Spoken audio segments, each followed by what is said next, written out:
여러분들이 가장 만지고 싶어하는 종이가 무엇입니까? 바로 돈이 아닐까라고 생각이 됩니다. 자, 뜬금없이 갑자기 왜 돈 이야기를 하느냐라고 하실 수도 있는데요. 그 화폐를 보면요, 그 민족과 그 나라의 역사가 보인다라는 것입니다. 그 외에 정치, 경제, 사회, 문화 모든 것을 알 수가 있습니다. 이웃나라 일본을 보도록 하겠습니다. 일본은 고대사가 자랑스러울까요? 근대사가 자랑스러울까요? 아마도 동아시아를 거의 차지하고 일본과 맞서 싸웠던, 중국과 맞서 싸웠던 근대사가 그들은 자랑스러울 수도 있겠죠. 그래서 그런지 일본 화폐 속 인물들은 모두 근대사의 유명인들입니다. 자, 고대 유럽도 마찬가지입니다. 그 헬레니즘 시대의 대표적인 알렉산드로스 대왕 같은 경우는 자신의 정복지에 자신의 얼굴을 담은 주화를 유통을 시킵니다. 왜냐하면 매스미디어가 없던 시대에 자신을 알리는 홍보수단, 존경을 유도하는 하나의 수단으로서 동전을 이용했다라는 것이죠.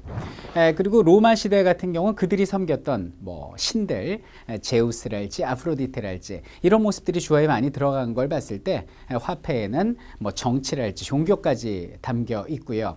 그리고 로마 시대 말기에 것으로 추정되는 그 매음 동전이라는 게 있습니다. 그래서 남녀가 성행위하는 장면을 이 동전에 묘사를 해놨는데요. 이거는 매음글에서 사용됐던 동전으로 추정이 되는데 로마 말기에 타락했던 모습도 이렇게 화폐 속에서 읽을 수 있는 것입니다. 그리고 동전은 중국인들의 천하관도 읽어볼 수 있습니다. 우리나라의 경우는 이제 엽전을 썼다라고 많이 얘기를 하는데 그 근원이 이제 중국에서 옵니다. 중국 최초의 돈이 바로 반량전이라는 돈입니다. 중국 시황제가, 진시황제 다 아시죠? 만들었다는 동전인데 서양인들은 이 동전을 보고 놀려댑니다. 가운데 구멍이 뚫려 있는 건 그냥 엽전 꾸러미로 들고 다니려고 그러는 거 아니야? 라고 생각할 수 있는데 그건 아니고요. 중국인들은 천원 지방이라고 생각했어요. 하늘은 둥근 원으로 되어 있고 그리고 우리가 밟고 있는 땅은 사각형이다라고 생각을 해서 그 우주 천지간 만물의 이치를 담은 것이 여기는 반량전이 되겠습니다. 자, 여기는 반량전과 함께 명도전이라는 돈이 우리나라의 최초로 고조선 시절에 수입되게 되는데요. 여기는 명도전은 한자 그대로 밝은 빛을 내는 칼 모양의 돈이 되겠는데요. 이것은 중국 해안지방에서 어부들이 생선 아가미를 따는 도구로 실제 사용되기도 했었거든요. 여기는 화폐는 그 지역성까지 보여주는구나라는 걸 알 수가 있습니다. 고조선에서 최초로 중국의 화폐가 수용된 이후에 우리나라의 화폐도 나름 발전을 하게 되는데요. 정상적으로 화폐가 통용되기 시작한 것은 조선시대 후기 쪽에 여기는 상평통보가 되겠고요. 그리고 개화기에 이르러서 고종 임금 때 여기는 백동화, 적동화, 황동화, 동으로 만든 돈들이 만들어지게 됩니다. 자, 그런데 국권피탈 직전에 일제는 우리나라를 합병하기 위해서 제일 먼저 화폐부터 통일합니다. 왜 유럽의 경우도 하나로 합치기 위해서 그렇죠. 유로, 화폐부터 통일하지 않습니까? 그리고 지금 유럽 헌장을 만든다고 하는데 화폐가 강제로 통일됩니다.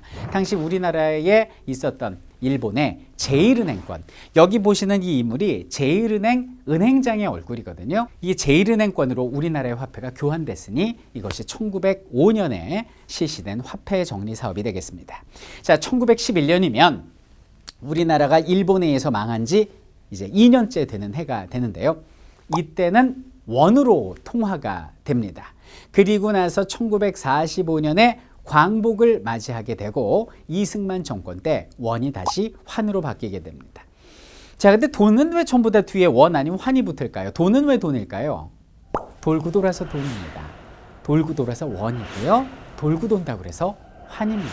이것이 돈의 의미 아니겠습니까? 우리가 그렇게 갖고 싶어하고 집착을 하는 돈이겠지만은 이것이 잠시 머물다가 흩어지고 돌고 도는 것이니 이것이 우리의 인생사와 같지 않느냐라고 말할 수 있겠습니다.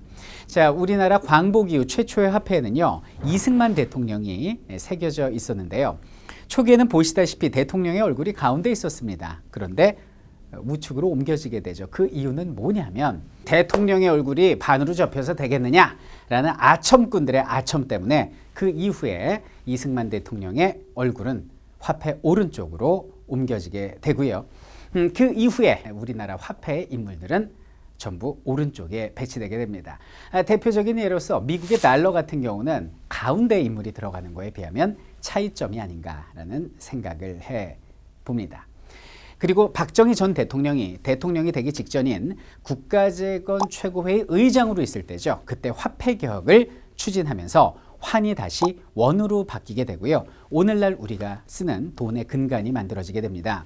자, 그러면 우리가 지금 쓰고 있는 그냥 그 돈의 가치에만 집착했지 그 속에 있는 역사적 인물, 의미에 대해서는 좀 소홀히 했는데요. 자, 그 내용 지금부터 살펴보도록 할게요.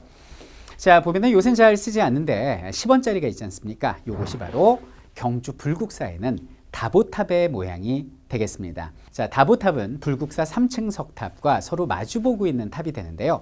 특징은 층수를 셀 수가 없고 실제 다보탑에는 4마리의 사자가 있었는데 그중 지금 1마리만 남겨져 있고 입마저 뭉개져 있다. 누가 이렇게 몹쓸 짓을 했을까요? 다보탑의 모습이었고요. 자, 그리고 100원으로 갑니다. 우리가 알고 있는 이순신 장군의 모습이고요. 100원이 이순신 장군이면 10,000원, 50,000원에 가야지 왜 100원이냐라고 이야기를 하는데 당시만 해도 100원권이 가장 많이 유통되는 대표성 있는 돈이었기 때문에 이순신 장군이 그 자리를 차지한 것입니다. 자, 그리고 500원 주화입니다. 500원엔 뭐가 있죠? 학입니다. 왜 학이 들어갔을까요? 무병장수를 기리는 건강한 새 아닙니까? 그래서 학을 집어 넣은 것이고요. 자, 그리고 1,000원으로 갑니다. 자, 1,000원 속에 있는 인물이 누굴까요? 소지섭 씨와 닮은 꼴로 유명했던 바로 퇴계 이황 선생님이시죠. 조선시대 16세기의 최고의 석학이십니다. 이황 선생님 그 배경으로 있는 그림이 뭘까요? 많은 분들이 도산서원으로 잘못 알고 있는데요. 저것은 서울에 있는 중앙에 있는 대표적인 대학교 성균관의 모습입니다. 자, 성균관 안에 있는 명륜당의 모습을 그려 놓았고요. 여러분들이 아시는 도산서원은 바로 뒷면에 있습니다. 근데 1,000원권을 자세히 보시면 서원 안에서 공부를 하는 한 선비의 모습이 보이시죠? 이분이 퇴계 이황 선생님이 아닌가라고 사료됩니다. 자, 이번엔 5,000원권입니다. 누구십니까? 그렇죠. 바로 율곡이 선생님이신데요. 자, 처음에는 10,000원권을 먼저 만들려고 그랬는데 그때 이제 불국사 석굴암 본존불이 들어가려고 그랬거든요. 그러니까 뭐 다른 종교계에서 막 비판 일고 난리가 난 거예요. 그래서 10,000원권을 잠시 중지시키고 5,000원권을 만들게 되는데 처음에 5,000원권의 그림은 이제 우리나라 화백의 그림을 사진을 찍어가지고 영국에 보냅니다. 이때 이제 최초로 오늘날의 뭐 위조를 방지하기 위한 그런 컬러풀한 화폐가 만들어지게 되는데 영국인이 그거를 따라 그리다 보니까 제 모습이 어때요? 서양인의 모습을 하고 있죠. 그래서 여기는 영국인, 율곡이란 별명이 붙을 정도로 처음에는 조금 우리하고 다른 모습이셨는데 이후 개정되게 됩니다. 이종상 화백이 오늘날의 율곡 선생님의 모습을 그리게 된 것입니다.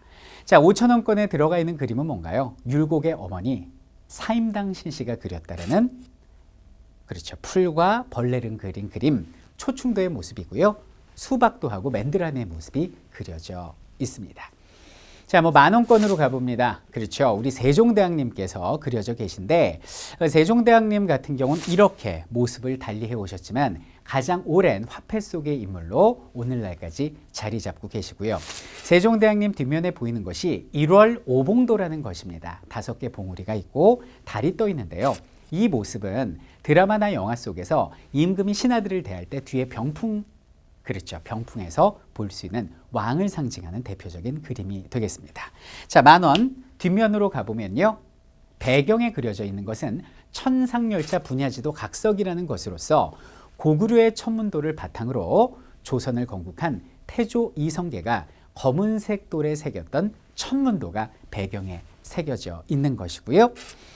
그리고 조선시대 전기적에 세종께서 등용하셨다라는 천민 장영실이 만들었다라는 하늘, 천체를 측정하는 혼천이의 모습이 있고 그리고 오른쪽에는 오늘날 대한민국의 천문대의 대표적인 광학 망원경이 그려져 있습니다. 그러니 15세기의 우주를 바라봤던 혼천이와 21세기의 우주를 바라보는 망원경이 함께 그려져 있는 셈이네요. 자, 그럼 현존하는 가장 고액권이 뭡니까? 바로 50,000원권이 됩니다. 자, 50,000원권은 사임당 신씨가 되겠습니다. 사임당 신씨는 조선시대 대표적인 여류 문인이자 그리고 화가이기도 합니다. 얼마나 그림을 잘 그렸냐면 지금 50,000원권에 보면은 초충도가 그려져 있거든요. 가지 그림이 지금 보이고 있는데요. 초충도를 그리고 나서 말리려고 세워놨는데 닭이 와가지고 막 그림을 쪼았다는 일화가 있을 정도로, 그리고 조선 후기의 대표적인 왕이었던 숙종이 그 그림을 보고 야, 이거 정말 기가 막힌 그림이구나, 어찌 여인의 손끝에서 이런 그림이 나올 수 있단 말이냐, 그러면서 그림 앞으로 시를 한 수 지어 바칠 정도로 굉장히 뛰어난 화가이기도 했습니다. 그리고 자식 교육까지 잘 시켜서 자식은 5,000원권에 본인은 5만원권에 담겨있는 슈퍼맘 알파걸, 이분이 바로 사임당 신씨고요. 재밌는 것은 5,000원권에 율곡 2를 그렸던 이종상 화백이 바로 여기 있는 5만원권의 사임당 신씨를 그린 사람이기도 합니다. 한 사람의 손끝에 의해서 모자가 여기는 화폐를 장식하게 된 것이죠. 자, 지금까지 화폐 속 역사 이야기를 살펴봤습니다. 이 자본주의 시대에 우리가 가장 가지고 싶어하는, 또 집착하기까지 하는 것이 돈이 아닌가라는 생각을 해보는데요. 단순히 앞에 써있는 백천만 이런 단위에만 우리가 관심을 가질 것이 아니고 그 안에 담겨있는 역사적 인물과 의미에 대해서 생각해 본다면 우리의 돈이 훨씬 더 가치 있고 소중하게 여겨지지 않을까라는 생각을 해봅니다. 화폐를 보면 그 나라의 역사가 보이기 때문입니다.